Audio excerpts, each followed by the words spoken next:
A Senate Bill 2786. Imagine this.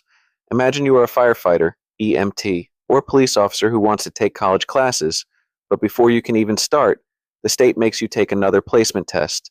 This bill removes that step for certain first responders. What the bill says it does? The bill says it is helping certain public officers and employees by exempting them from the Texas Success Initiative assessment requirement. In plain terms, it lets some first responders skip the college readiness test before enrolling in certain college-level courses. What it actually does? It gives EMTs employed by political subdivisions, firefighters, and peace officers a special exemption from the TSI test. This means those groups can move into college coursework faster, while other working adults and students still have to clear the testing requirement. The state is deciding that these professions deserve a separate path into higher education.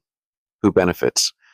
EMTs employed by local governments, firefighters, peace officers, colleges that want a simpler enrollment process for these groups. Who pays the price? Other students who still have to take the TSI test, adult learners outside these professions.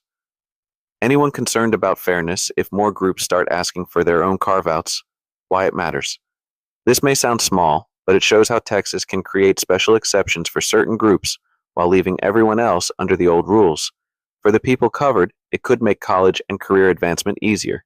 But for everyone else, it raises a fairness question. If the state is going to reduce barriers to higher education, should it do that only for politically favored professions, or should it look at whether the system itself needs broader reform?